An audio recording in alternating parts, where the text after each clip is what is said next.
Hello, welcome to another episode of the FNEC podcast. This is number 3. I'm your host, Jared Winters, and I am Jake Rutledge. what an interesting year it's been. I know we've talked a lot about what's happening in the world, but currently I would like to just announce something about the coronavirus. The coronavirus, I know, is pretty scary. And I feel like a lot of people aren't really capable of should I be openly scared, because you still see people going around without wearing masks, and it's crazy to think there's still people like that. I agree. Oh no, I agree totally. But it's okay to be scared, but then you have President Trump going to a Ford company meeting the executive guys and not wearing a mask, but all of them are, and the guy saying himself, we encouraged him, and when asked by the media, he's just I don't know, it's his choice, because the president has the authority, but it's crazy that he's able to do that. And, no, that's totally crazy. I don't know if it's necessarily okay, because the large, incomprehensible amount of people we have in this country, and the numbers of coronavirus cases, statistically, you're not seeing it, even though it should be something that you should be worried about a little more than we are. Absolutely. And not only that, I know in India and Bangladesh currently we're stricken with a cyclone that devastated their countries, and as of right now, I believe only dozens of people have been reported as casualties, but I know this number will likely rise with search parties going through the rubbish. They'll likely find more, and it's crazy. These countries are having not only deal with the coronavirus, but also having to deal with a cyclone that messed up and destroyed so many people's homes. Well, yeah, a natural disaster on top of a pandemic that's got to be harsh. Completely. Oh God. And so some people's lives in Bangladesh aren't the easiest anyway, and it's not necessarily the easiest to live in Bangladesh anyway. So I imagine having a natural disaster and pandemic really does not help. Absolutely not. United States has 1.7 million confirmed cases, and we're about to reach 100,000 deaths. We have 98,000 deaths in the United States. Worldwide, there are 5.4 million reported cases, with 345,000 deaths. And that's while a small portion is likely very vulnerable people that have passed away. Even though it's such a little amount, it's still not okay.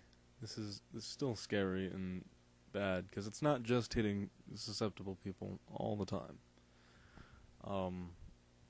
So I mean, those are likely the ones who are passing, unfortunately, which is very sad. And this is a pretty scary event in world history.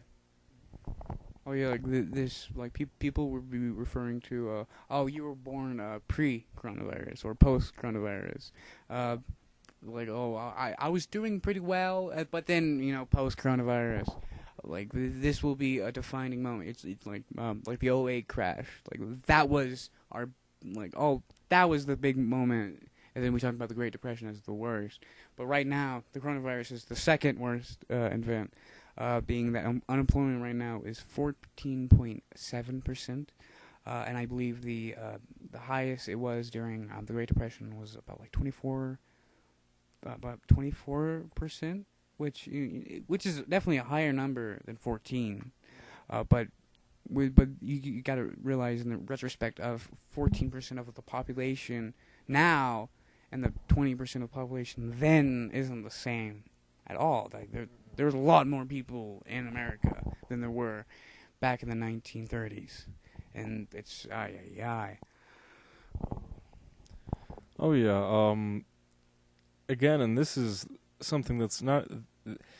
All those events are American history, even, and this oddly transcends that, but it will affect our history very, very greatly. Yeah. Like how stores will operate, how schools operate will likely change for a while and likely forever. I believe companies will see that remote workers are a feasible thing, that having an office isn't necessary. You can just outsource it to literally anyone, and that's kind of the beauty of the internet, I think. And which is why I'm also very excited for Starlink, Elon Musk's whole shabacle, because it's going to allow half of the rest of the world to have access to internet. Like getting internet will be more easier than it is to get water in some places.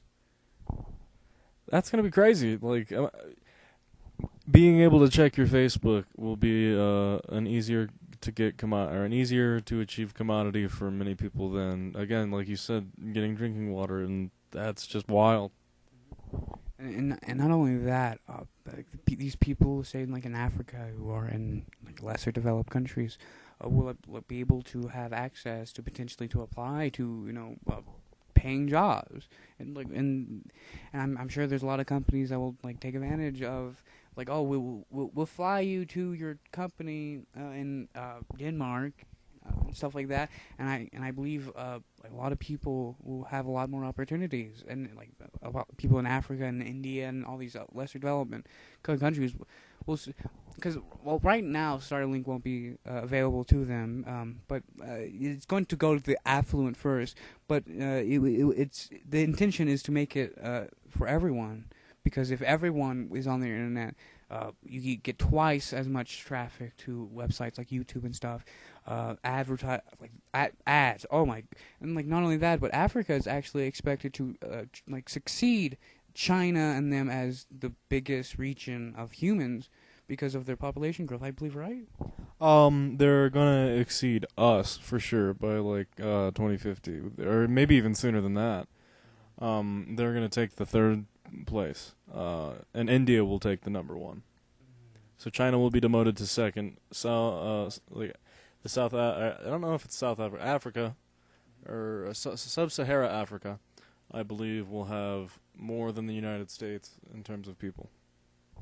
And that's crazy to think that there's going to be a boom of people, and these people will likely suffer extreme poverty, because there is extreme poverty in Africa and these countries, and even in South America, and that people live in extreme poverty, and hopefully the internet will these people have access to the information age, and they'll be able to get more education, be able to have the right resources to take on a court case, because for some people, in America, a lot of people don't understand how the court system even works. A lot of people show up to the wrong place, and they do all the right things, but it ends up screwing them, and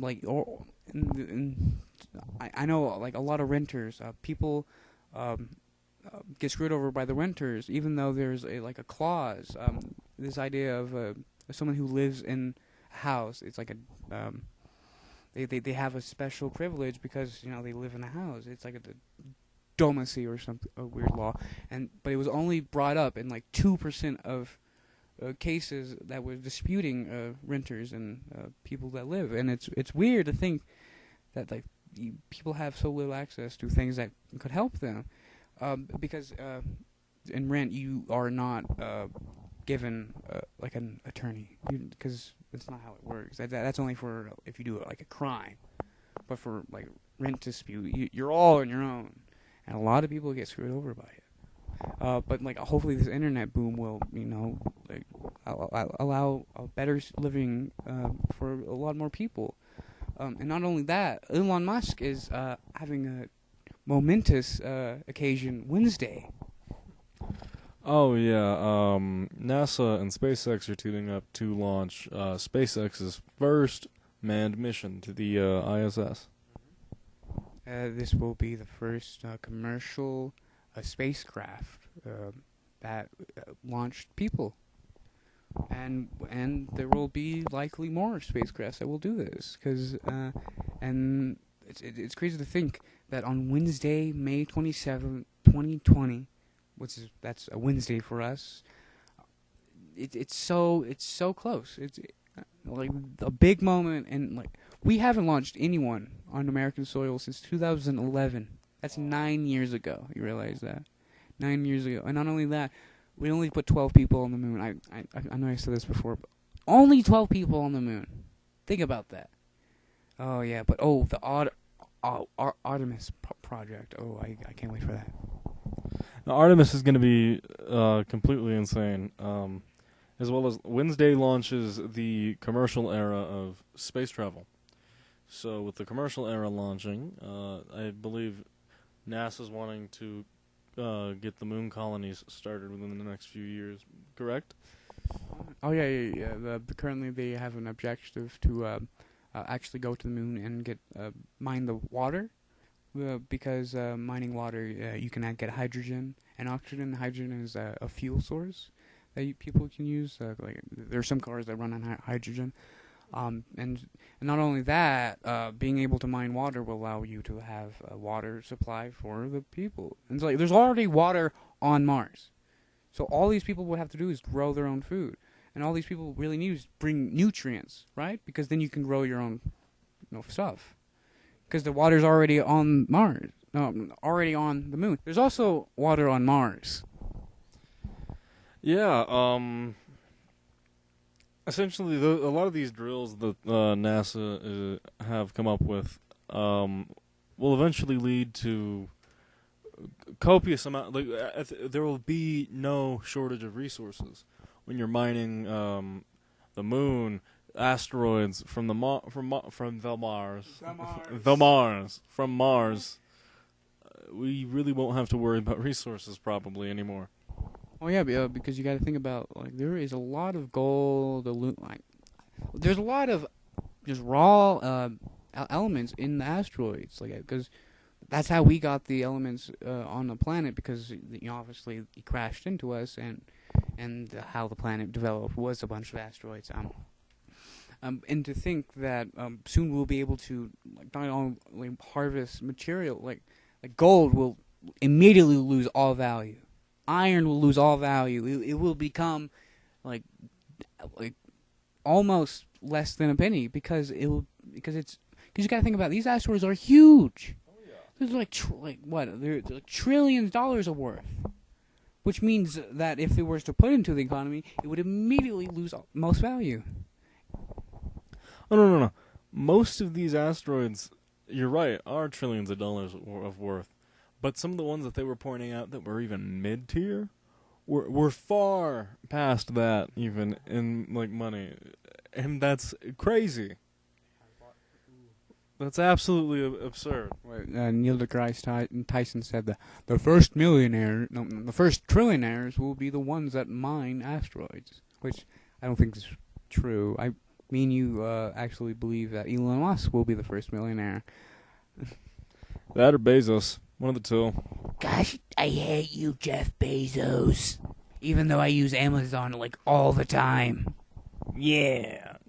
No, yeah, you got dudes that are sending people to space that are making fucking billions out of stocks already.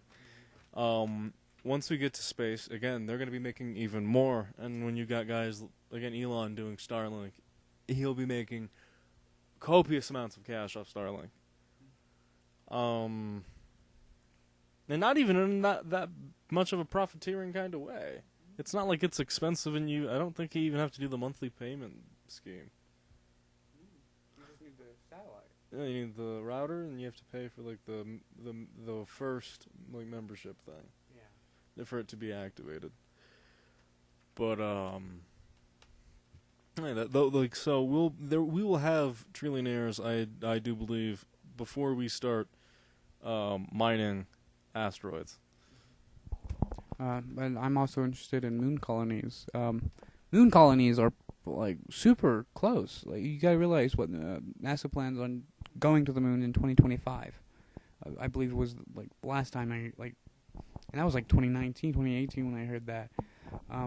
Now, they announced the Artemis project, which they're saying, oh, we're gonna go to the moon. Colonies there is going to be super rad. But then with water being on Mars, we will likely be able to set up colonies on Mars itself. And it's interesting to see like how we're super close to colonizing, like separate celestial bodies, heavenly bodies, and it's like what the heck. Hold on, let my phone stop being stupid. Barack Obama isn't even real. Have you ever seen Barack Obama? I have not. You look like an angry, disgruntled employee. So that's good news. yeah. So we just saw an article that said that we may some NASA scientists saying that we might get to the moon by 2022. Oh, maybe. But it should be soon. It's the point, right? Yeah, no, it's super soon. No, it'll be very, very soon. Whether it be 2 years or 5, hell, even 10. Yeah, like they're doing the whole project with SpaceX, Blue Origin, and the other one. In order to do commercial spacecrafts, and I think NASA's, even the United States government did the Space Force, which is like a subsidy, like another thing under Air Force, which is focused on space. And it's interesting that there's a Space Force, unless they're expecting that space is going to be our very next step, and I think. Very likely, United States government launched a testing laboratory satellite into orbit and they said secret testing, but because you obviously realize you can't send a secret satellite really because it's a satellite, it's in the sky. But yeah, they launched their own satellite, which is supposed to help out with the coronavirus. Okay, right now we are looking at a couple. SpaceX's Starship may start flying moon missions in 2022. Space.com. Yeah, we're seeing some stuff saying 2022, 2024. So I say it's before 2030. I say it's before 2030. Oh no, definitely before 2030. Yeah, and not only that, also with quantum computers and all of that. Wait, have we talked about quantum computers on the podcast before? I don't think we have. I think we may have vaguely brought them up before, but nothing more than that. Quantum computers are the next step in computers. They are, instead of 1, 0, it can be the combination of both, which is, practically crazy. But then if you add more, that's, an exponential growth. And the combinations you can have with the 1, 0 in combination, then you have another bit of 1, 0 or both, 1, 0 or both. So it can be 0, 0 or 1, 1 or this weird state and 1. You get the point. And this will allow computing to be super cool. And I believe artificial intelligence will be the next step for humans, and the automation of a lot of jobs is very soon. Yeah. We're going to essentially have AI probably doing a lot of the McDonald kind of jobs. And that requires a lot of rethinking of how we function in a lot of ways.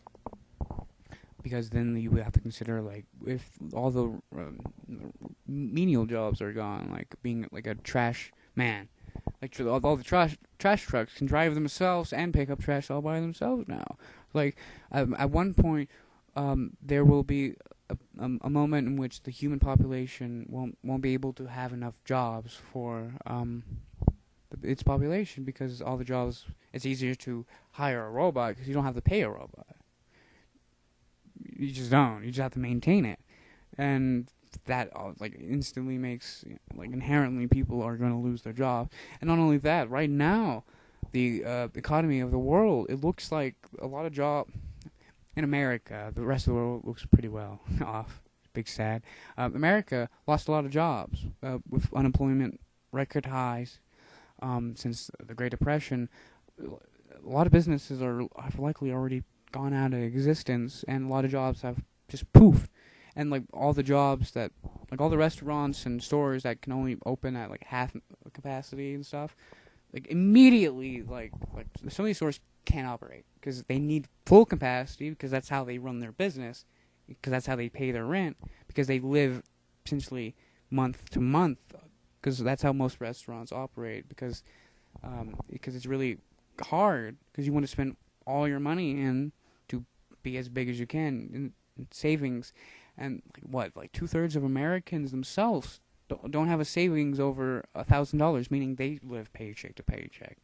Meaning that a lot of people that were hit by the coronavirus didn't have any funds to pay rent, to pay for food, since like that. Like this is really bad, and it's still bad. And like even if like we do recover, there's not going to be a lot of jobs. Yeah. Yeah, it's a lot. It's a lot. It's a lot to take in. All these smaller businesses get fucked, and all these corporations got the benefit of this, which kind of sucks. Oh yeah, I know we are critics of big corporations, Amazon tax cuts and all of that, because you got to realize the small businesses, like they were ran by average people like us that had like an idea to create a store, and they did, and they were able to run it for a while. But like the coronavirus, there's no way you could stay open. There's no way. It's impossible. Because rent and all, it's horrible to see, like, because a lot of people put their whole life savings into starting a business. They put out a lot of loans, and to see like this will likely devastate a lot of people, like, and not only in like business side, but also families who can't pay house rent and will be evicted from the house, because it's like.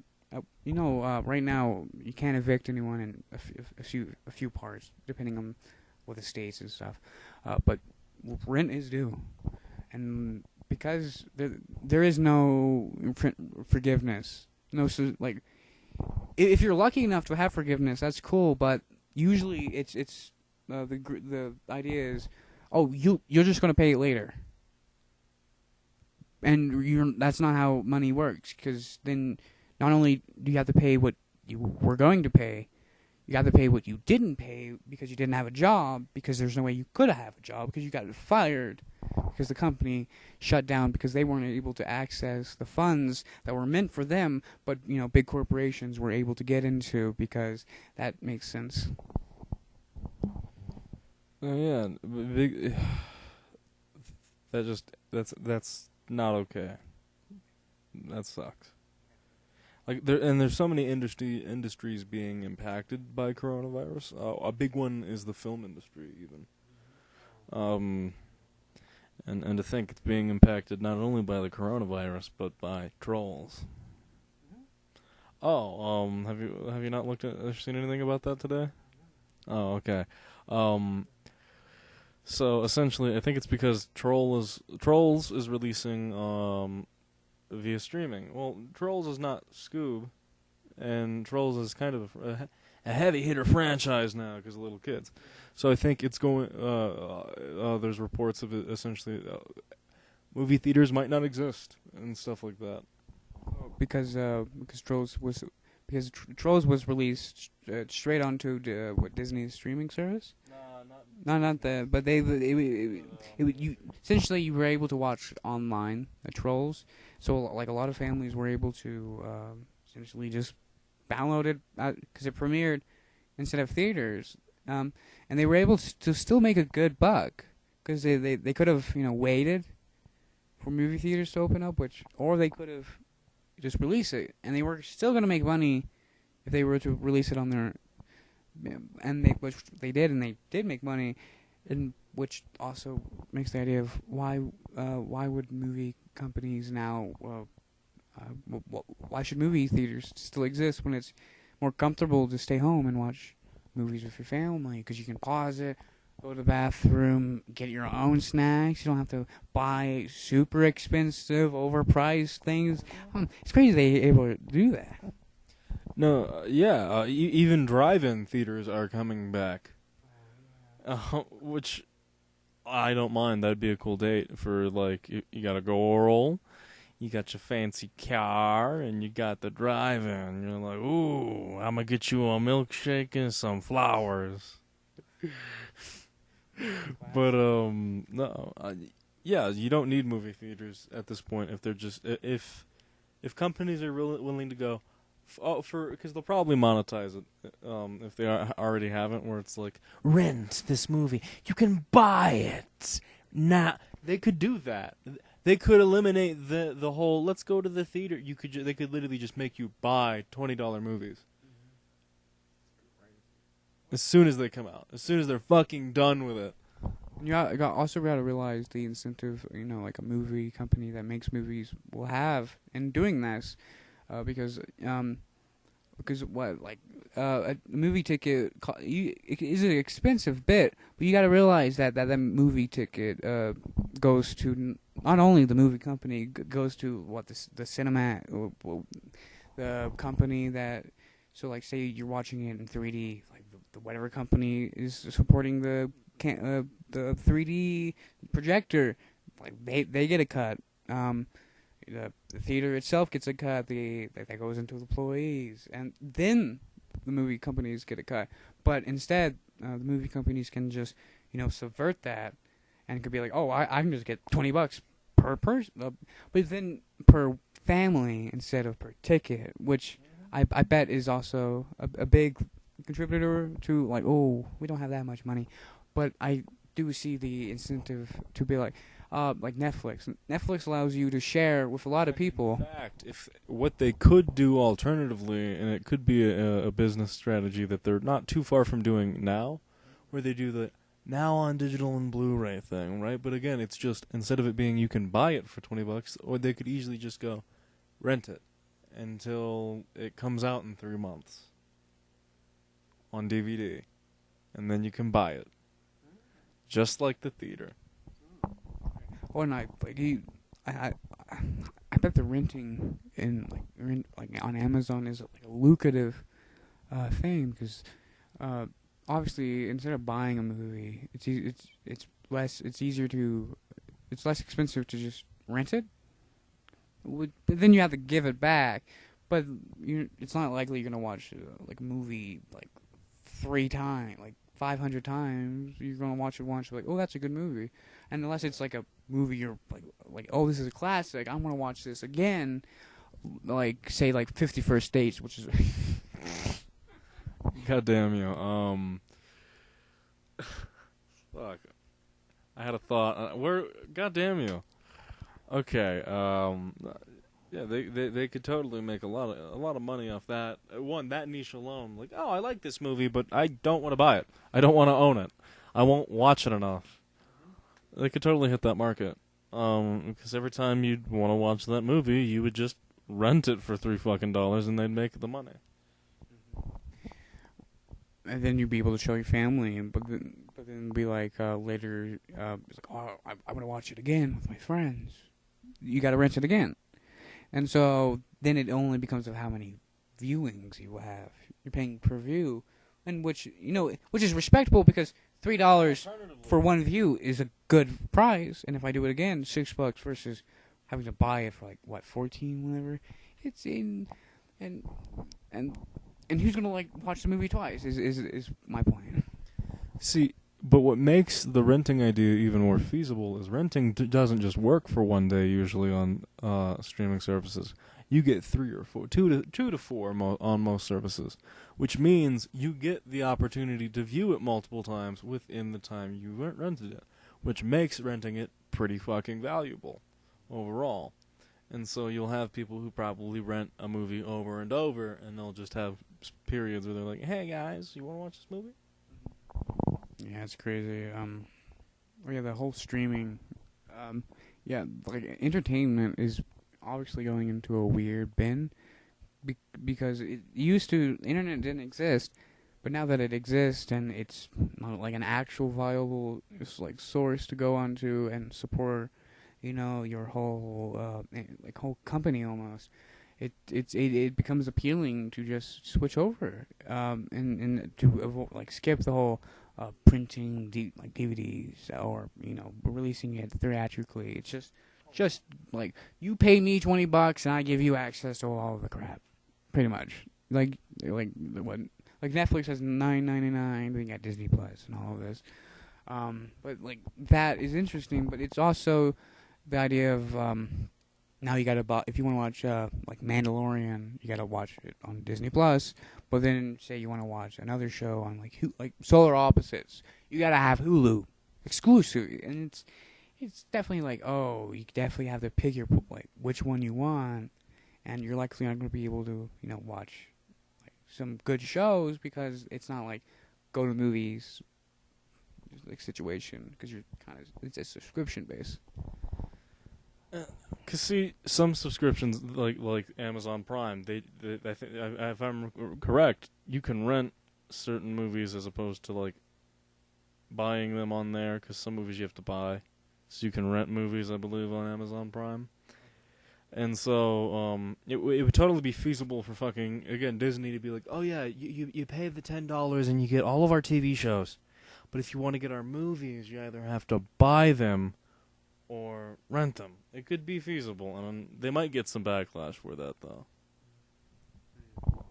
Yeah, but how much backlash can you get? Like it's like The Calling was able to do the idea of pay per session.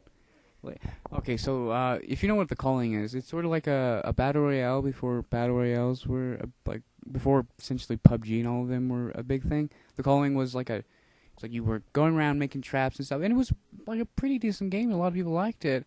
But they like the whole company fell and stuff. And they came out with a second one.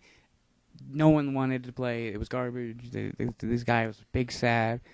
He took down the servers for the first game, so the first game stopped working. But then it was like, oh, here's Calling again, but it's Calling Origins, and this time you get one session per day. You get one. You get to play one battle royale session one. Or you can buy, and it's like I don't know, like 99 cents per one. Or you can buy it like what? 10. I believe it's the 10 for $3, and so that's after buying the game for $5. Or you can buy a subscription in which you can have unlimited plays, or what I would expect when I get a game. Yes, exactly. Yes. You know, you could do that. And what is that like? Fucking, isn't that one like $5 as well? Yeah, it's about as much as the game. You have to pay the game in order to. You have to pay as much as the game to play the game that you paid to play. But all day instead. Yeah. Because instead they decide you, as someone who has spent $5 onto my game, you can only play once a day. I choose this because I, as a game developer, want to restrict your ability to play the game. Because that's what game developers do. Could you fucking imagine if Fortnite came out and was like, in order to get a gun, you get one free gun per game. After that, you have to pay in V-Bucks. Like, that's the same idea. Could you imagine if PUBG was like, fucking, you get one vehicle per game, After that, those aren't even as atrocious. That's the sad part. You could win. You could have fun with. Yeah. You still play the game. Yeah. No. These people are like once per day. You can only play the game a day. Once, unless you pay us more money. They're hiding the game behind a paywall, essentially, and that's it's disgusting to treat your player base like that because entertainment is about creating something that people want, and who wants to spend money to play the calling for 2 more rounds of the calling? Are you gonna do that? Are you gonna pay like a couple more bucks? I need to get in 3 more sessions. No, I'm not gonna play the first session because I shouldn't be restricted to one game. I bought this game, bro. I should be play any day. I should be.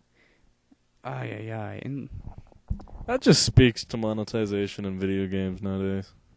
It's just gotten absurd. Oh yeah, but you also got to realize like the whole entertainment business has supported itself with advertisement. That's how it's able to stay, free because it's able to support itself with ads. But like there is a point in which you are just trying to suck the money out of people's wallets for not an equal because there is a supply and demand.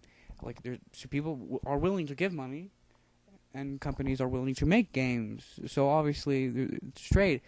But you have to find the good balance and to make the consumer happy while also still, paying the bills and making games and paying your guys and having more money for future games. But then there is going overboard and just taking advantage of your consumers, and like that's so disgusting. My question is, what made them think that was a viable monetization strategy? When EA got shit for locking famous Star Wars characters that you really want to play on Battlefront behind paywalls, or it was like you have to play atrocious amounts of gameplay and grind to get them. They got shit for that, and whose bright idea was it? Was like, oh, if you want to play the fun part of the game, you gotta pay. That was bad enough. And then someone looked at that strategy and was like, I can improve. I can improve on that strategy. You have to pay to play after you paid to play. Every day. Atrocious. And it baffles me that that has happened. That someone was serious face, sat down, programmed the menu, the whole thing, set up all the accounts, the money, and was about to upload the game onto the internet, and was like, yeah, I can do this, and press that button. They straight up were like, I'm okay with this, and launched it. If I were that employee, if I were any of them working on that, you think, and what they probably did. It was just that the boss was like, no! It'll work, it has to. Money. Otherwise, we go down as a company. Which they did. Which they have. Which they will. Because no one supports that. No one supports that at all. It's crazy. You know what I do support? Avatar being on Netflix. Oh shit. Yeah, I know. I've enjoyed every single bit of it. I'm currently rewatching the series. I'm almost done with book 3. Oh yeah, I saw it was number 1 on the Netflix own thing because Netflix is able. And I heard a lot of people are watching Avatar, and it's a big thing right now, being that a lot of people have free time. And it's definitely super cool that people are watching Avatar: The Last Airbender because it's a super good show that has good writing, good animation. It's a classic. I would say. Oh, I would totally agree. And I think most people would agree it's probably one of the highest pinnacles for children's animation out there. In terms of a long series. I think otherwise it would probably have to go to Studio Ghibli or, one of those, somebody like that. Legend of Korra. Legend of Korra is it has cool concepts. I think it's a little mismatched and not as good as the first one. That's my personal opinion.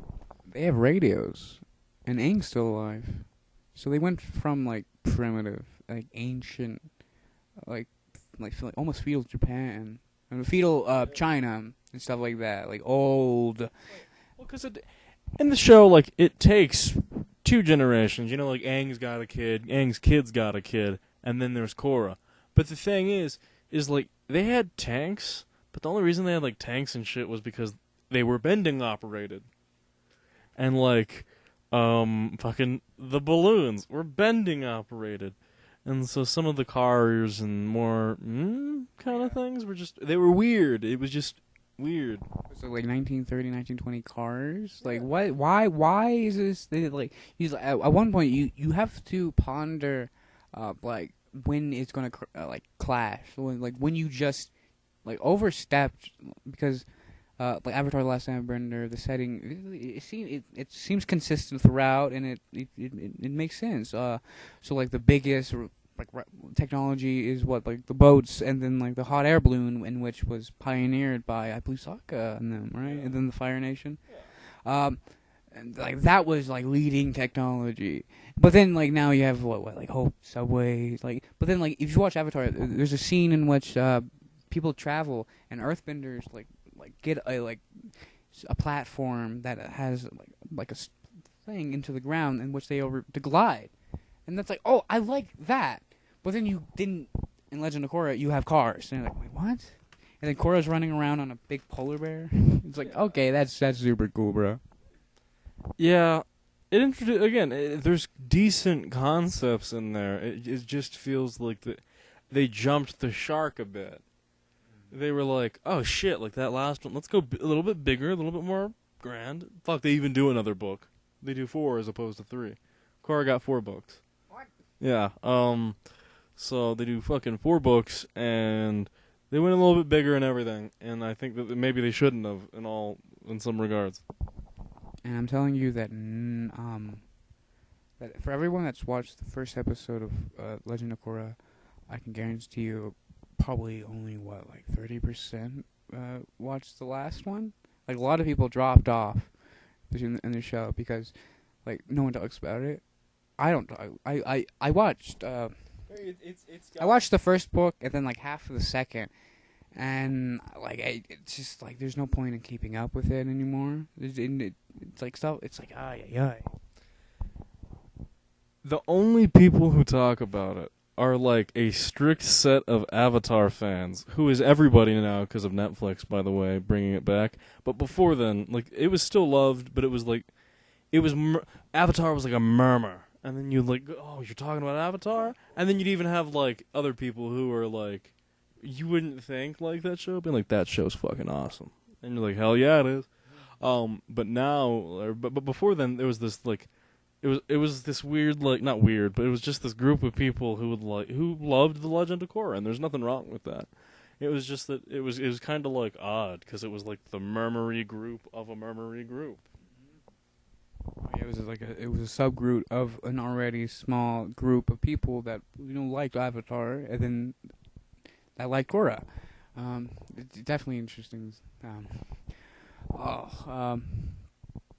Do you want to talk about Scooby-Doo? Scooby-Doo, Mystery Incorporated is back on Netflix. He and I have been watching that, and it's fucking, it's the best Scooby-Doo. No, absolutely. Being that I watched the majority of the older classics of Scooby-Doo, also more of the modern, also some of the movies. I've not watched any of the live-action movies. I didn't know there was live-action Scooby-Doo movies that were straight released. Because I know of the 2 of was it it was James Gunn that did the first. Yeah, James Gunn's He did both of them. Yeah. So James Gunn's Scooby-Doo movies, but then there was also other live. It's like what the flip. But besides that, Mr. Incorporated is a super interesting cartoon. I believe it's the second recent Scooby-Doo television. There's another one that's garbage. It's like Teen Titans Go, if you understand what I mean by that. It's like Scooby-Doo. It's like Scooby-Doo, something or other, and it's animated like Family Guy. But Mr. Incorporated takes a whole new twist. So what? They're like high school going on to college age during the show. They were visiting college campus, and the latest episode we watched was about the Hatecraft guy. Hatecraft. But the story it takes more of a, instead of episodic, it has overarching story elements. There's the big Mr. E, but then there's also the romantic subplots, being like Daphne and Fred. Fred liking traps. He really likes traps. He has Trap magazine. He likes traps. No. He loves traps. Yes, he loves traps. And then there's even a bit where it's not a bit, but Fred talks about how he did like, I'm not a guy. I have feelings, and it's like, ooh, that's hitting a little too close to home, bud. But in this whole thing about like Daphne not being like getting her feelings reciprocated because like Fred only sees her as a friend because he doesn't like open up about things. Super cool. It's funny because Fred's like traps. I love trapping monsters. I should say. But then like Scooby and Velma. Okay, so every character in this show is like superior to every version they've ever had. So like Fred, he's normally like the smart jockey guy, and he's still jockey and smart in this, except he doesn't have any. Yeah, he's a total dunce. He's not bright. He's just smart. He's very intelligent, but he just has no common sense, and he's an idiot. Smart in like traps and like everything, but like his social awareness and like I remember a joke they did with Fred is like he goes into a blood bank, and then he comes out and like Scooby and Shaggy are in the mystery van, and Fred walks in and he has like red all over him and his shirt, and they're freaking out because he just walked out of a blood bank, and Fred's like, oh no, it's not blood, it was some fruit punch that they had just hanging in these weird sacks that he spilled onto him, and it's like, wait a minute. And he's like, well, yeah, security was chasing after me, so I snagged a fruit punch on the way out, and so Shaggy's like, fruit punch, and he's like, yeah, they had him hanging on the walls. Or one of them was fucking, Shaggy breaks up with Daphne, and Shaggy breaks up with Daphne. Remember, that was the big thing. She's like, "You chose your dog over me." Yeah. Fuck, Shaggy and Velma. Yeah, my bad. Shaggy breaks up with Velma, not Daphne. Fuck. Yeah, you chose the dog over me. Yeah, and so she's like getting upset, and so then I can't remember what happened. Oh yeah, you chose the dog over me, and Fred goes like, all he's like is like, well, now that that's settled, time to go to the mystery machine. And has no regard for her feelings, and it's just the funniest shit. Oh yeah, it's just like, okay guys, let's continue on. Even though like Daphne and Velma are like both having like a thing, like Velma's like, and it's like starstruck. And it's like, okay guys, let's solve this mystery. It's like the comedy in it is super hilarious, and like the adventures they go on. Being like, obviously, if you know the structure of Scooby-Doo, you realize that every villain is actually a person in the town, but a person that is a part, and they have a reason, a motive. You know, oh, I'm trying to find the youth formula and getting the ingredients, and I'm a vampire because that makes sense, and stuff like that. And so while watching it, like the first half of the episode is like it shoves you the setup of like, oh, the town is doing an election, there's ads and stuff, and so like you're constantly like guessing like who is the villain this episode, like who has a good motive, and like you slowly narrow it down, and then it's always like that person adjacent, and he's like, I couldn't have seen it, or sometimes you're spot on, but you don't know until it's like, oh, and which why I think Scooby-Doo, like Mystery Incorporated, is way better than like Sherlock Holmes, the show, because they actually give you a chance to figure out the puzzle instead of just like, oh yeah, I figured it off screen with evidence you didn't know, la di la la. It's like, one of the things I love is they give huge hints throughout the episode that aren't said. You have to look, and then like the War of the Humungonauts. They had 2 billboards in the background with the names of them. They matched the colors. That's all they say. Or that's all they show. And if you would have picked up that on those 2 names and the colors, you would have gotten it. Like the whole episode, you constantly see like the billboards of these 2, but these 2 guys. And there's like red, and their insurance guys, it's like red and green. But then the monsters, there's 2 monsters, red and green. And it's like, wait a minute, bud. Wait a minute. This is pretty funny. But it's like, it actually gives you a chance to figure it out. And like, even like the Mr. E, big guy, is like, look around, open your eyes, and you'll see. Open your ears, and you'll hear. Because it like on the radio station, they kept talking about the insurance. Because, you know, and it's like, oh, I like that a lot. And the way, because I don't know, I like the way they handle the mystery, essentially, because it actually feels like it has a payoff, and it's like, oh, I'm invested, and like, not only invested, it's like because of them, the town, and like, oh, and probably one of my favorite bits of Mystery Incorporated, like Crystal Cove Town, is like they're so desperate for like any attraction, like they will like allow like monsters to rampage, like a ghost truck to like drive people off the road just so they can have tourists. Like they're that desperate for, and like I love that. They're so desperate, in fact, they hate the Scooby Gang because they're like, stop solving the goddamn mystery. Keep it a mystery. Keep it a mystery so we can get money. Stop. Like the mayor's Fred's dad, and he's like constantly like, "Come on, guys!" And like even though he keeps like saving, like Fred and the gang keep saving it, keep solving these mysteries. They keep going like, "Come on! I don't like this. These kids." Goddamn sheriff. Oh, yeah. The fucking sheriff in the show. I love him. It's fucking. Joe Swanson from Family Guy, but he's just big, burly police officer. It's hilarious. What was the one line? He's like, "You kids don't know how quickly I could make you disappear." And Fred's like, "I don't doubt that." So what happened was Fred was asking the sheriff to help Velma and Shaggy with their relationship, and the sheriff thought that there was a barbecue, because that's what Fred said, but there was no barbecue. And the sheriff's like, if you weren't the mayor's son, I could make you disappear. And Fred's like, I don't doubt that. And then that's it. And it's like, oh. He just doesn't give a fuck. He's like, yep, you could. Oh, yeah, and Fred's, I love, like, because, like, Fred, Daphne, and Velma were, like, sort of like a homunculus of a single character. And, like, Scooby and Shaggy were their own thing, but they were 2 separate. And they were able to do their show, but like Daphne and Fred, they always seem to have to be together.